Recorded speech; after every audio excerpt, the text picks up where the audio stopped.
Hello दोस्तों, तो स्वागत है आपका एक बार फिर हमारे ऑफिशियल स्टडी अड्डा चैनल में। हम लोग दोस्तों आज यूपी पुलिस 25 अगस्त 2024 को सेकंड शिफ्ट मैथ का सॉल्यूशन करने वाले हैं। ठीक है, इसके पहले हमने 25 अगस्त का फर्स्ट शिफ्ट करके देखा था। अब हम ये वाला देखेंगे। तो इसमें का हमारा जो पहला क्वेश्चन दिया है दोस्तों, देखेंगे पहला क्वेश्चन हमसे क्या कहा गया है। तो इसमें कह रहा है कि चीनी की मात्रा का अनुपात, जिसमें चीनी की कीमत 40 रुपये प्रति किलोग्राम और 30 रुपये प्रति किलोग्राम है, दोनों चीनी को किस अनुपात में मिलाया जाना चाहिए ताकि मिश्रण को 32 रुपये प्रति किलोग्राम पर बेचने पर लाभ या हानि ना हो। तो दोस्तों बहुत ही आसान सा क्वेश्चन ही पहला ये क्वेश्चन बहुत आसान हमको मिल गया। तो मिक्सर एलिगेशन का है, मतलब पहली चीनी का भाव कितना 40 रुपये, दूसरे का है कितना 30 रुपये, और इसको बोला 32 रुपये में बेचा जाए तो कोई हानि या लाभ ना हो, किस अनुपात में से मिलाना चाहिए। तो 32 से 30 घटेगा, यहाँ पर कितना बचा दोस्तों 2, और 40 से 32 घट जाए तो कितना बचा 8। तो 2:8 ये रेशियो निकल कर गया। अब इसको कैंसिल करेंगे तो 2 एक नम 2, 2 चौके 8, यानी कि हमारा जो रेशियो मिला है मतलब 1:4। 1:4 में हम इसको मिलाएंगे तो इसको 32 रुपये प्रति किलो बेचेंगे तो हमें कोई ना लाभ होगी ना हानि होगी। तो इसका आंसर नंबर 1 दोस्तों एकदम सही जवाब हो गया। हम अगला क्वेश्चन करेंगे, क्वेश्चन नंबर 77। इसमें क्या 3 कारों की गति का अनुपात 3:4:6 है। इन कारों द्वारा समान दूरी तय करने में लगने वाला समय का अनुपात क्या है। तो ये भी दोस्तों आसान सा क्वेश्चन है हमारा। हमने फार्मूला क्या पढ़ा दोस्तों कि चाल बराबर दूरी बटे चाल बराबर दूरी बटे चाल बराबर दूरी बटे समय, ये हमने फार्मूला दोस्तों पढ़ा है। ठीक है, तो इसमें क्या कह रहा है, जो अगर दूरी समान हो, यहाँ पे समान नहीं तो बोल रहा है इन कारों द्वारा समान दूरी तय करने में, तो अगर दूरी समान हो तो चाल का समय अनुपात जो होता है, मतलब चाल का जो अनुपात होता है वो समय के अनुपात का उल्टा होता है। मतलब चाल का जो अनुपात होगा वो समय के अनुपात के उल्टा होगा। तो इसमें जो रेशियो रहता है उल्टा मतलब होगा, तो 3:4:6, तो 1/3:4:1/4:1/6। ठीक है, तो इनका एलसीएम दोस्तों क्या हो जाएगा, 3 4 6 का एलसीएम 12 हो जाएगा। तो 3 चौक 12, 4 3 12, तो 3 हो जाएगा यहाँ पर, 6 दूनी 12 तो 2, तो 4 3 2, जो जे दोस्तों हमारा 4 3 2 रेशियो निकल कर आ गया।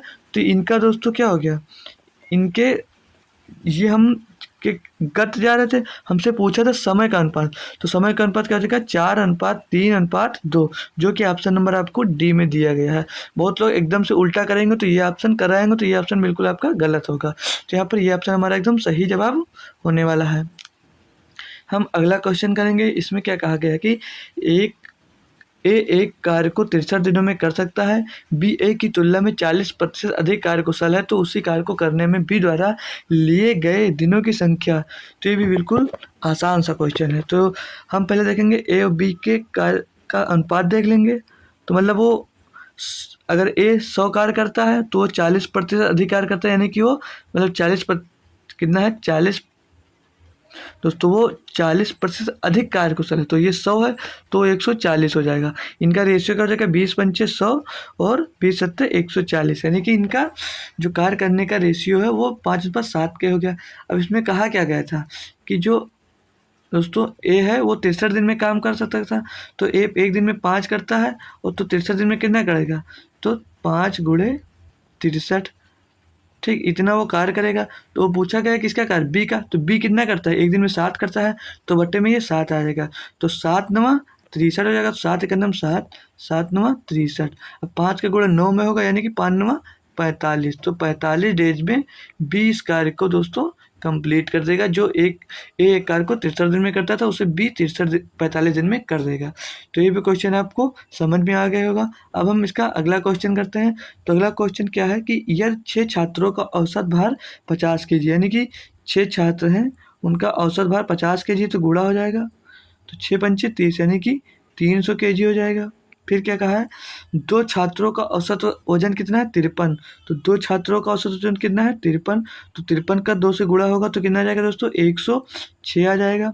फिर आगे क्या कहा है, 2 छात्रों का औसत भार 55 किग्रा है, तो 2 छात्रों का औसत भार 55 है, तो 55 का गुणा 2 से होगा तो कितना हो जाएगा दोस्तों 102। फिर आगे क्या कहा है, तो सभी छात्रों का औसत भार, इनका टोटल पूछ रहा है, ठीक है। इनके टोटल का औसत भार तो 6 आ जाएगा, 0 का 0 हो जाएगा, 3 2 3 1 4 और 1 5, यानी कि कितना हो गया यहाँ पर 506, ठीक है। 500 यहाँ पर दोस्तों 100, जो यहाँ पर 100 लिखे हैं ये 100 नहीं होगा, 55 दूना 110 होगा, यहाँ पर 110 होगा, ठीक। तो इसको अब जब जोड़ेंगे हम, एक बार फिर से लिख ही लेते हैं, क्यों आपका गलत हो तो आप लोग कहें कैलकुलेशन हम गलत आपको करवा देते। 55 दूना 110, अब इनको जोड़ेंगे तो कितना आ जाएगा, 510 आ रहा है, ठीक है। 506 आ रहा है, ठीक। 516, तो 6 आ जाएगा, 1 आ जाएगा, 3 तो 5, 516, 16 आ गया। अब हमसे पूछा क्या गया था, इन सभी का औसत भार, तो 516 औसत भार है कितने स्टूडेंट का, 6 2 8 2 10 स्टूडेंट का, तो 10 से इसको हम डिवाइड कर देंगे तो 51.6 हमारा आंसर आ जाएगा, ठीक है। तो 51.6 kg, जो कि ऑप्शन नंबर आपको ए में दिया गया। तो आई होप दोस्तों ये भी क्वेश्चन आपको समझ में आ गया होगा। अब हम इसका अगला पार्ट करेंगे, ठीक है। तो देखेंगे इसमें क्या कहा है, 30 संख्याओं का औसत 1.2 है, मतलब कोई 30 संख्याएं हैं, उनका औसत वजन 1.2 है, तो इसका गुणा होगा 12 3 36 360, तो पॉइंट लगा तो 0 खत्म हो जाएगा, कितना आ जाएगा, सिर्फ 36 आ जाएगा। फिर आगे कहा है 20 संख्याओं का औसत 1.1 है, 20 संख्याओं का औसत 1.1 है, तो 11 दूना 22 यानी कि 220 होगा, 1.5 दशमलव, तो इसका भी 22 हो जाएगा। फिर आगे का 9 संख्याओं का औसत 1 है, तो 9 संख्याओं का औसत 1, तो 9 गुणे 1 बराबर 9 आ जाएगा। फिर आगे कहा है तो अंतिम संख्या क्या है, मतलब तो ये कितनी होगी, 20 और 9 29 संख्या होगी, 30 संख्या थी तो इनका अंतिम पूछ रहा है, तो इन दोनों को हम जोड़ देंगे और 22 में 9 जोड़ेंगे तो कितना हो जाएगा दोस्तों, 31, तो 31 को 36 से घटा देंगे तो कितना आ जाएगा, 5, तो मतलब जो लास्ट संख्या, अंतिम संख्या, उसका औसत कितना हो जाएगा, 5, जो कि ऑप्शन नंबर हमको ए में दिया गया है। ऑप्शन नंबर ए हमारा 100% सही जवाब होगा। अगला क्वेश्चन हमको क्या दिया गया है दोस्तों, यहाँ पर एक निश्चित धनराशि पर 2 वर्ष के लिए 5% की दर से चक्रवृद्धि ब्याज 3280 रुपये है, तो मूल राशि ज्ञात कीजिए। तो हम यहाँ पर ध्यान, 5% की दर से अगर चक्रवृद्धि ब्याज देखते हैं तो इसका 10.25 कर आता है, ठीक है। अब हम इसका वैल्यू इसके बराबर रखें तो कैलकुलेशन यहाँ पर ज़्यादा होने वाली है, तो क्या हम इसको शॉर्ट मेथड से हम कर सकते हैं, हाँ बिल्कुल कर सकते हैं। तो 2 वर्ष की बात कर रहा है, 5% की दर है, अगर 5% की दर होती है तो इसकी फ्रैक्शन वैल्यू क्या होती है, भिन्नात्मक मान क्या होता है, 1/20, यानी कि 20 रुपये की कोई वस्तु खरीद कर हम इसे बेच कितने में रहे हैं, 21 रुपये में, 20 रुपये में खरीदते हैं तो बेचते हैं इसको 21 रुपये में। तो 2 साल की बात कर रहा है, तो जब भी आपकी चक्रवृद्धि ब्याज हो और 2 साल की बात करें तो हम इन दोनों नंबर का स्क्वायर कर देते हैं, तो कितना हो जाएगा, 20 का स्क्वायर 400, और यहाँ पर 21 का स्क्वायर का हो जाएगा कितना, 441। अब इसमें कहा क्या गया क्वेश्चन में कि 5% की दर से चक्रवृद्धि ब्याज दिया, कितना, 3280 रुपये, 400 से कितना हो जा रहा है, 441, यानी कि हमें जो यहाँ पे 41% का मान दिया है वो कितना दिया है, 41% का मान दिया हमको यहाँ पर 41% का मान दिया 3280, यानी कि 3280 रुपये हमें 41% का मान दिया। हमें पूछ कितना रहा है कि मूल राशि कितनी थी, तो मूल राशि दोस्तों यहाँ पर हमें 400 थी, तो हम 400 की वैल्यू यहाँ से निकाल लेंगे, तो 400% की वैल्यू कितनी होगी, तो 32 यानी 3280 बटे में 3280 बटे में 41 बटे में 41 और गुणे में 400, ठीक, गुणे में 400, तो इसको कैलकुलेट करेंगे दोस्तों तो यहाँ से हमारा कितना आ सकता है, यह आ जाएगा 41 सेकंड में 41, 4 अट्ठे 32, यानी कि ये 8 बार जाएगा, तो 80 यहाँ पर आ जाएगा, ठीक, 0 बच जाएगा, 41 अट्ठे 328, तो 80 का गुणा 40 में करेंगे, 400 में करेंगे तो 8 चौक 32 और 3 जीरो पीछे हम चिपका देंगे, यानी कि मूल राशि जो थी दोस्तों यहाँ पर वो कितनी थी, हमें 32,000 थी, ठीक है। तो मूल राशि 32,000, जो कि ऑप्शन नंबर आपको डी में दी गई है, डी ऑप्शन हमारा एकदम 100% सही आंसर होगा। हम अब क्वेश्चन नंबर 82 करेंगे, ये भी दोस्तों आसान था, तो हम इसको, इसमें हम चाहे तो 100 मान कर उस पर छूट दे सकते हैं, हम इसको सीधे अगर mn प्लस mn अपान 100 पे कर सकते हैं, mn प्लस mn अपान 100 पे इसको करेंगे तो इसमें क्या रहेगा, 50% और 40% की छूट दी रही तो -50 -40 और प्लस माइनस माइनस प्लस हो जाएगा, 50 गुणे 40 2000 बटे में 100। इसको कैलकुलेट कर लेंगे, हमारा आंसर एकदम से मिल जाएगा यहाँ पर। इसको कैलकुलेट करेंगे तो 10 से 10, 10 से 10 तो 20 बचा, तो माइनस का यहाँ पर 90 हो जा रहा है। माइनस के 90 में प्लस का 20 जुड़ेगा तो कितना आंसर आ जाएगा, माइनस का 70, यानी कि 70% की छूट दे रहे हैं, जो कि ऑप्शन नंबर आपको डी में दी गया। इतना आसान क्वेश्चन दोस्तों पेपर में आ रहा है, और आप लोग सोच रहे हैं कि पेपर टफ आएगा, उसकी वजह से बहुत स्टूडेंट दोस्तों पेपर भी छोड़ दे रहे हैं। यहाँ पर दिया 12,000 रुपये पे 9 महीने के लिए 20% प्रतिवर्ष की दर से चक्रवृद्धि ब्याज ज्ञात कीजिए। चक्रवृद्धि ब्याज त्रैमासिक है। ब्याज कितनी है दोस्तों, 20% प्रतिवर्ष, और त्रैमासिक दी गई है। तो एक वर्ष में कितने त्रैमासिक होते हैं, 3 महीने, 3 चौक 12, तो इसको 3 से हम डिवाइड कर देंगे। 3 से नहीं, सोचे 4 त्रैमासिक होते हैं, 4 से डिवाइड करेंगे, तो 4 से डिवाइड करेंगे तो यानी कि 5% प्रति त्रैमासिक आ गया। यहाँ पर देखिए चक्रवृद्धि ब्याज कहा गया था, तो 12,000 पर हमें 5% की दर से 3 वर्ष का चक्रवृद्धि ब्याज निकालना है। तो 5% की दर से जो 3 वर्ष का चक्रवृद्धि ब्याज होता है दोस्तों, वो 15.7625% होता है। तो इसको कैलकुलेट अगर हम करने बैठेंगे दोस्तों तो हमें बहुत समय लग जाएगा। हम आपको एक ट्रिक बताए थे, अगर चक्रवृद्धि ब्याज दिया हो, 3 वर्ष का दिया हो, तो उसे आप सिर्फ किस फॉर्म में लिख लीजिए, 3:3 और 1 में, इस अनुपात में लिख लीजिए। और राशि आपको पता है ब्याज कितनी थी, 5%, तो 12,000 का 5% कितना होगा, 10 से 10 खत्म हो जाएगा, और 120 से दोस्तों किस का गुणा होगा, 5 में तो हो जाएगा 600। तो ये पहले साल मतलब 5% की दर से पहली ब्याज जो मिलने वाली है यहाँ पर हमको, वो कितनी मिलेगी, 600 रुपये। ठीक है, फिर अगली बात याद करेंगे, 600 रुपये पे 5% हम याद करेंगे, 600 रुपये पे 5% याद करेंगे, तो 0 से खत्म, 0 खत्म, 0 से 0 खत्म, 6 पंचे 30, यानी कि 30 रुपये मिलने वाली है।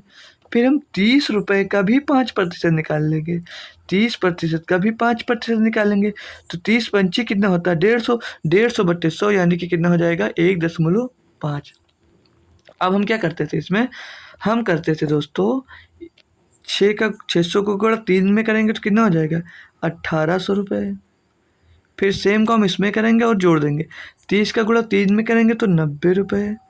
फिर 1.5 का गुणा 1 में करेंगे तो 1.5 ही रहेगा। अब इन सभी को जोड़ देंगे तो 1800 रुपये में दोस्तों हम जोड़ते हैं 90 को, तो 1890 हो जा रहा है, और 1890 में 1.5 जोड़ेंगे तो कितना हो जाएगा, 1890 में 1 जोड़ेंगे तो 1891 रुपये 50 पैसे। तो जो कि ऑप्शन नंबर आपको बी में दोस्तों दिया गया है। इसको आप इतनी आसानी से सॉल्व कर सकते थे। आई होप दोस्तों ये क्वेश्चन आपको समझ में आ गया होगा। तो इसका अगला क्वेश्चन दिया है, ठहराव को छोड़कर बस की गति 66 किलोमीटर प्रति घंटे है, और इसमें ठहराव के साथ बस की गति 55 किलो प्रति घंटे मतलब प्रति घंटा है, तो ठहराव पर बस कितने मिनट रुकती है। तो हम इसको आपको कोई बेसिक फार्मूला या कुछ बताने वाले यहाँ पर हम नहीं है, इसको भी बिल्कुल बेसिक से करने वाले हैं। तो हम इसमें दोस्तों क्या कर सकते हैं, हम इसमें बड़ी स्पीड कितनी दी है, 66, तो बड़ी स्पीड माइनस छोटी स्पीड बटे में बड़ी स्पीड और गुणे में 60 किलोमीटर प्रति घंटे की बात करें तो इसे गुणे में हम 60 कर देंगे। इसको कैलकुलेट करेंगे दोस्तों, तो 66 से 11 जाए, 66 से 55 जाएगा, बचेगा कितना, 11, तो 11 एक अंडम 11, 11 छक्का 66, और 6 से 60 को गुणा करेंगे तो 10, यानी कि जो ठहराव पे दोस्तों बस रुकती थी वो कितने मिनट रुकती थी, 10 मिनट हमारी बस ठहराव पर रुकती थी, जो कि ऑप्शन नंबर आपको ए में दिया गया। तो इसका ऑप्शन नंबर ए एकदम सही जवाब होगा। हम क्वेश्चन नंबर अगला देखते हैं। इसमें कहा है कि एक आदमी 80,000 रुपये में एक घोड़ा खरीदता है और एक गाड़ी खरीदता है। ठीक, रुपए कितने हैं आपके, 80,000, उसमें आप एक घोड़ा खरीदे और एक गाड़ी खरीदे। उसने कहा उसने घोड़े को 10% के लाभ पर और गाड़ी को 5% हानि पर बेच दिया। उससे अपने पूरे लेन देन में 1% का लाभ हुआ, तो घोड़े का लागत मूल्य ज्ञात कीजिए। एक 10% दिया, एक 5% दिया, लाभ प्रतिशत दिया, तो हम इसमें क्या एलिगेशन लगा सकते हैं, आसानी से हम इसमें एलिगेशन लगा देंगे। ठीक है, तो घोड़ा मतलब हॉर्स, गाड़ी मतलब वैन मान लीजिए या कार मान लीजिए। ठीक, तो पहला कितने में बेच रहा है, 10% लाभ पर बेच रहा है, ठीक। दूसरा 5% की हानि पर बेच रहा है, ठीक। टोटल उसको लाभ प्रतिशत दिया, कितना दिया है, 1% का लाभ दिया है, तो लाभ प्रतिशत। अब इसको हम कैलकुलेट करते हैं तो -5 में एक से -5 को 5 करेंगे तो एक माइनस, ठीक, एक माइनस -5 करेंगे तो कितना आ जाएगा, ये प्लस का 5 हो जाएगा, तो एक इसमें जुड़ जाएगा तो हो जाएगा ये 6। दोस्तों यहाँ पर घटाने में गलती बिल्कुल नहीं करनी है। अब 10 में से दोस्तों एक जाएगा तो कितना बचेगा, 9। तो इसका रेशियो यहाँ से क्या मिल गया, 6 रेशियो 9 मिल गया, तो 3 दूनी 6, 3 तिरिका 9। तो इसका अनुपात मतलब इसका जो बिक्री का रेशियो है वो मतलब कितना आ गया, 2:3। यहाँ पर पूछ रहा है तो घोड़े की लागत मूल्य ज्ञात कीजिए। टोटल कितना दिया था हमको, टोटल कितने रुपए थे, 80,000। घोड़े को लागत मूल्य मतलब कास्ट प्राइस पूछा है, तो कास्ट प्राइस पूछा तो घोड़े का कितना था, 2, और टोटल कितना है, 5। अब इसको हम डिवाइड करेंगे जब, तो 5 से इसको काटेंगे तो 5 5 सोलहम 80, 5 सोलहम 80 यहाँ पर हो जाएगा 1600, और 1600 का 2 से गुणा होगा तो हो जाएगा 3200, ठीक, 3200। तो यहाँ पर 3200 ऑप्शन में दिया, 32,000 दिया, यहाँ पर 80,000 होगा दोस्तों, ठीक है। 80,000 को हम 8,000 लिख दिया, ठीक। तो यहाँ पर अब हो जाएगा कितना, 16,000, 16,000 का 2 से गुणा हो जाएगा तो कितना हो जाएगा, 32,000, जो कि ऑप्शन नंबर आपको सी में दिया गया है। तो ये भी एकदम क्वेश्चन ईजी सा था, बस थोड़ा देखने में टफ लग रहा था, भाषा उसकी कठिन लिखी थी। ये भी क्वेश्चन दोस्तों अच्छा है। इस टाइप का क्वेश्चन हम पीछे कर चुके हैं, ठीक है। एकदम सेम क्वेश्चन आया था, एकदम सेम टू सेम क्वेश्चन आया था। कह रहा है कि एक साझेदारी व्यवसाय में एक कुल समय के 1/6 के लिए 1/6 भाग निवेश करता है।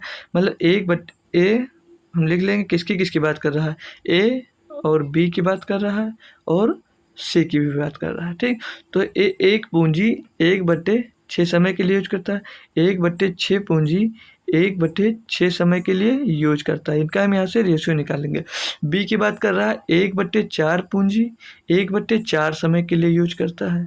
फिर आगे कहा है और सी शेष पूंजी पूरे समय के लिए निवेश करता है। तो ए की शेष पूंजी कितनी होगी, हम यहाँ पर निवेश करना कितना कितना कर चुके हैं, 1/6 प्लस 1/4 हम यहाँ पर निवेश कर चुके हैं। तो इनका एलसीएम का हो जाएगा 12, ठीक है। तो यहाँ पे एलसीएम 12 हो जाएगा। तो 6 दूनी 12 और 4 3 12, 3 और प्लस 2 प्लस 3 बराबर 5 हो जाएगा, और 5/12, यानी कि यहाँ पर करना किस रेशियो में, इतना ये कितना निवेश किया, 5/12 भाग, 5/12 भाग ये निवेश कर रहे हैं। तो 5/12 भाग ये निवेश कर रहे हैं, तो एक में से 5/12 भाग घटाएंगे तो कितना बचेगा, 7/12 भाग यहाँ पर बचेगा। और ये कितने समय के लिए निवेश कर रहा है, ये टोटल समय के लिए निवेश कर रहा है, यानी कि ये एक पूरे समय के लिए निवेश कर रहा है। अब इसको हम कैलकुलेट करेंगे तो क्या हमारा आंसर यहाँ से मिलेगा, तो 1/6 का गुणा होगा 1/36 यहाँ से मिल जाएगा, और इसका गुणा होगा तो 1/4 चौक 16, और ये पूरा पूरा दिया 7/12। तो ये ए बी सी का रेशियो यहाँ से मिल गया। अब हम इसका जब एलसीएम निकालेंगे तो इसका एलसीएम यहाँ से क्या मिल जाएगा, एलसीएम मिल जाएगा 36, यहाँ पे 2 मिला, 8 नहीं मिला तो 4 मिला, ठीक। 36 चौको 144, तो 12 में 144, यानी सबका जो रेशियो मतलब एलसीएम होगा यहाँ पर 144 मिल जाएगा। तो 36 चौके 144, तो यहाँ पर 4 रेशियो 16 नवैया 144, ठीक। तो यहाँ पर रेशियो 9 और 12 में 144, तो 12 सत्ते 84। तो इनका सभी का रेशियो मिल गया दोस्तों 4 रेशियो 9/44। अब इनको हम कैलकुलेट करेंगे। तो पूछा है आगे 1940 रुपये के लाभ में बी का हिस्सा ज्ञात कीजिए। तो बी का हिस्सा ज्ञात करना है कितना, 1940 रुपये के लाभ में 1940 रुपये का लाभ हो रहा है। तो बी का लाभ कितना दिया यहाँ पर, 9 रुपये, 9 बटे, और इनका टोटल करेंगे तो 9 4 13, 13 84 97। अब यहाँ पर दोस्तों एक शॉर्ट विधि से हम देखते हैं, 97 होगा ये। तो यहाँ पर 9 का आप लोग मल्टीपल देखकर भी आंसर दे सकते थे, कैलकुलेट करने की ज़रूरत नहीं। तो 9 से ये नहीं डिवाइड होगा, ये भी नहीं डिवाइड होगा, ये भी नहीं डिवाइड होगा, तो 180 डिवाइड होगा। तो ऑप्शन नंबर हमारा एकदम सही है। हम कैलकुलेट भी कर लेते हैं, कोई टफ कैलकुलेशन नहीं है। तो 97 कम 97, 97 दूनी 194, तो 20 हो जाएगा। 20 का गुणा 9 से होगा तो 20 9 या 180, यानी कि 180 रुपये का लाभ बी को मिलने वाला है, जो कि ऑप्शन नंबर आपको ए में दिया गया था। ये भी क्वेश्चन आपको अच्छे से समझ में दोस्तों आ गया होगा।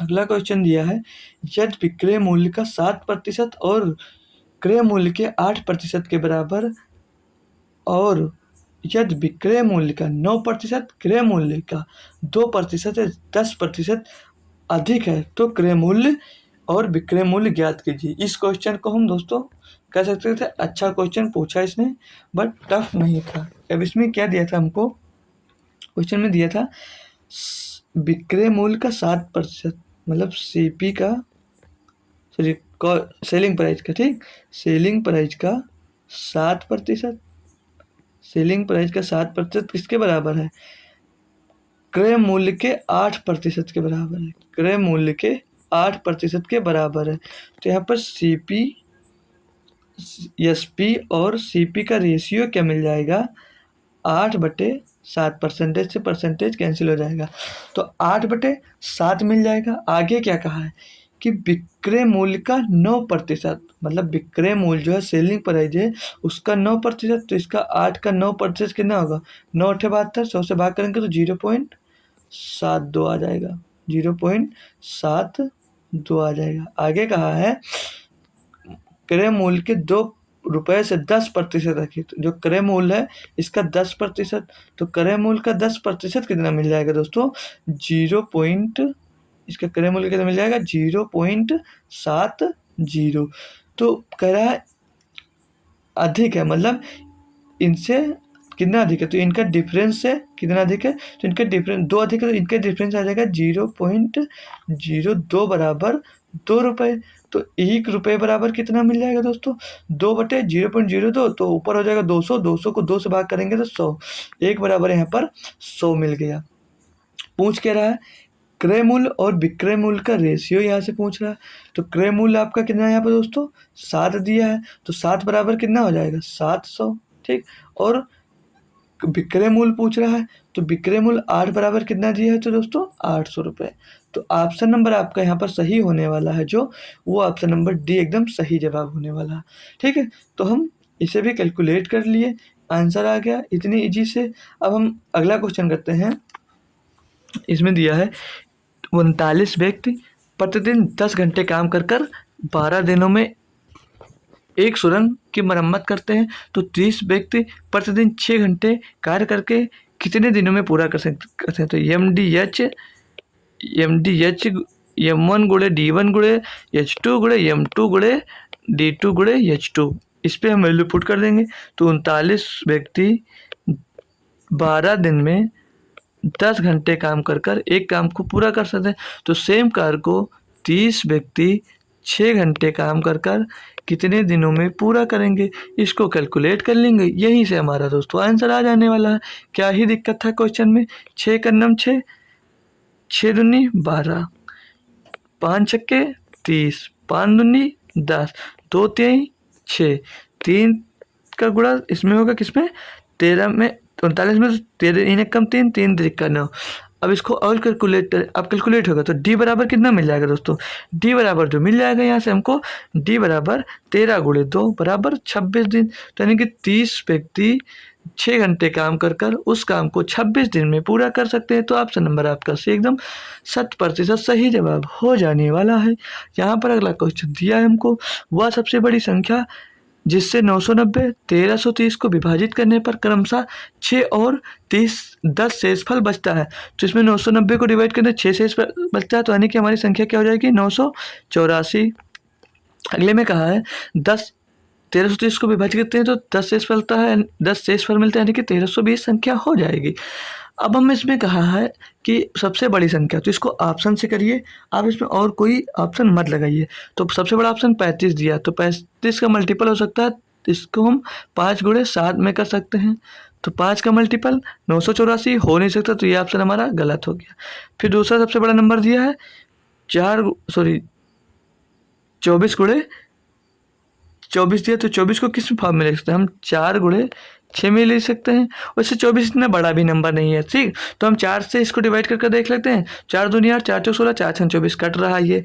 6 से डिवाइड करेंगे, 6 का नम 6, 3 बचा, हो गया 38, 6 36, 2 बचा 24, 6 से ये दोनों नंबर कट रहा है। इसको देख लेंगे तो 4 से काटेंगे, 4 3 12, 4 3 12, 4 से डिविजिबल हो रहा है। 6 से देखेंगे, 6 दूनी 12, 6 दूनी 12, यानी कि हमारा जो इसका विभाजित सबसे बड़ी संख्या विभाजित करने वाली हो जाएगी, वो हो जाएगी 24, यानी कि पूछ इसमें हमसे एचसीएफ रहा था, तो हमारा ऑप्शन नंबर एकदम बी सही जवाब हो जाएगा। हमें यहाँ पे 20 चेक करने की ज़रूरत नहीं है, क्यों नहीं है, क्योंकि सबसे बड़ी संख्या पूछ रहा है। तो 24 से बड़ी संख्या ना तो 20 है ना तो 15 है। तो ये भी क्वेश्चन आपको समझ में आ गया होगा। तो क्वेश्चन नंबर हमारा 90 है। इसमें ध्यान दीजिए, इस टाइप का क्वेश्चन हर शिफ्ट में एचसीएफ और एलसीएम से पूछा जा रहा है।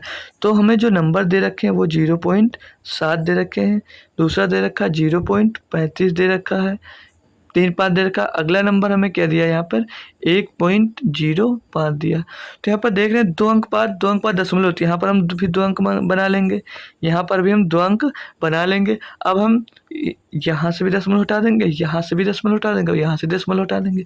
अब यहाँ पर 70 हो गया, और यहाँ पर कितना हो गया 35 हो गया, और यहाँ पर हो गया 105।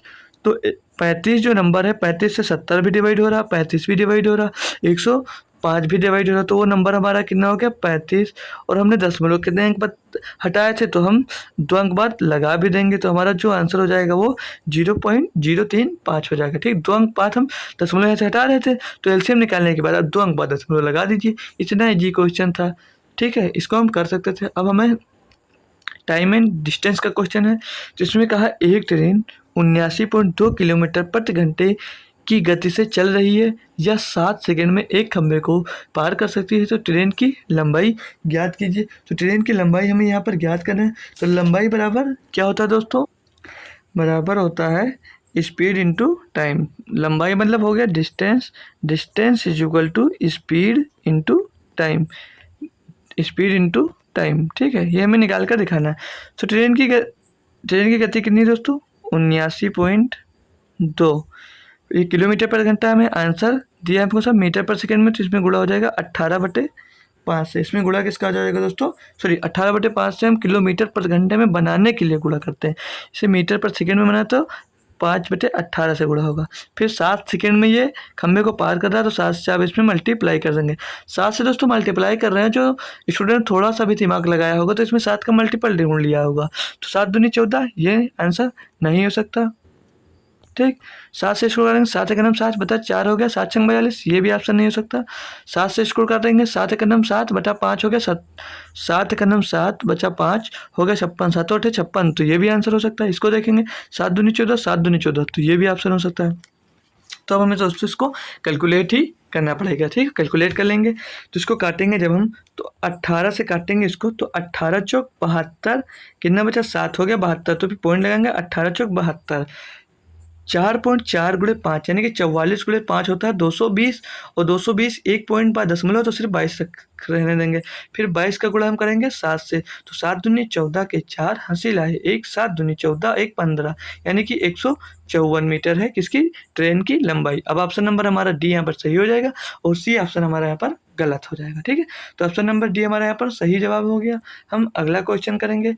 इसमें कहा है यदि किसी वस्तु पर लागत मूल्य से 40% अधिक अंकित किया जाता है, यदि वस्तु के अंकित मूल्य पर x% की छूट दी जाती है, तो 12% का अंतिम लाभ प्राप्त होता है। अब यदि एक नई वस्तु का क्रय मूल्य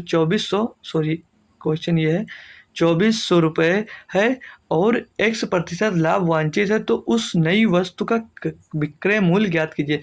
मतलब x% का लाभ ढूंढेंगे तभी हमारी संख्या मिलेगी, और संख्या मिल जाएगी तो पूछ रहा हो 20% लाभ देने के बाद वो कितने रुपए में बिकेगी, मतलब सेलिंग प्राइस हमसे यहाँ पर पूछ रहा है। तो क्वेश्चन दोस्तों ये भी बहुत अच्छा सा है, तो हम दोस्तों इसे सॉल्व करेंगे, बट ये दोस्तों हमारा टफ नहीं है क्वेश्चन। तो सीपी जो होती है दोस्तों आपकी हमेशा कितनी होती है 100%, सीपी हमेशा कितनी होती है यहाँ पर 100%। इनकम रेशियो निकाल रहे हैं।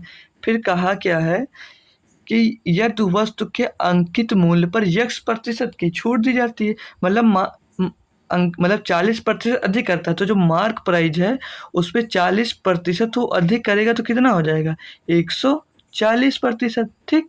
फिर आगे कहा यदि वस्तु के अंकित मूल्य पर x% की छूट देता है तो 12% का अंतिम लाभ होता है। तो जो सेलिंग प्राइस है उस पे वो x% का छूट दे देता है तो 12% की लाभ होती है। और लाभ हमेशा आपको किस में होती है दोस्तों, वो कॉस्ट प्राइस में होती है। तो 100 में 12% का जब लाभ होगा तो कितना हो जाएगा सेलिंग प्राइस 112%। अब यहाँ पर ध्यान दीजिए, आगे हमसे कहा है कि सीपी से कैलकुलेट किया जाए। ठीक, आगे कहा है कि x% लाभ से वंचित है तो वस्तु की नई वस्तु का विक्रय मूल्य ज्ञात कीजिए। तो जो x% का था लाभ वो हमें ज्ञात करना, तो x% का जो लाभ दिया था वो कितने प्रतिशत के बराबर है, तो 140 से कितने में हो गई 112 में, तो कितने का डिफरेंस है 28 का। कितने में डिफरेंस है दोस्तों 140 में, और मल्टीप्लाई 100 कर देंगे तो x की वैल्यू यहाँ से आपको मिल जाएगी। तो एक जीरो से एक जीरो यहाँ पर कैंसिल हो गया, 14 का नम 14, 14 दूना 28, 2 का गुणा 10 में होगा तो हो जाएगा ये 20। यानी कि जो x के मान आया वो 20% आया, यानी कि एक उस पर 20% की छूट देने के बाद जो 140 हो जाती है उस पर 20% की छूट देने के बाद वो 12% में बेच रहा है। तो पूछा अगर क्रय मूल्य 2400 रुपये है, अगर क्रय मूल्य 2400 रुपये है, न्यू सेलिंग प्राइस पूछे तो न्यू सेलिंग प्राइस ज्ञात करना है। ठीक है, तो क्रय मूल्य अगर 2400 रुपये है तो 2400 रुपये का 120% यहाँ पर हमसे पूछा जा रहा है, तो हम निकाल कर दिखा देंगे। 2400 का 120% हमसे यहाँ पर पूछा जा रहा है। ठीक है, तो यहाँ पर हम कैंसिल करेंगे तो एक जीरो से एक जीरो से एक जीरो, एक जीरो से एक जीरो कैंसिल हो गया। अब 24 से 120 को गुणा करेंगे, 24 शून्यम शून्य, 24 दूना 48 के 8 हासिल आया आपके पास एक, 24 एकनम 24 और 4 28, तो 2880 आंसर कहाँ पर है इसका 2880। आंसर नंबर आपको डी में मिल रहा है, यानी कि 2880 रुपये में इसकी नई कीमत होगी जो 2880 रुपये हो जाएगी।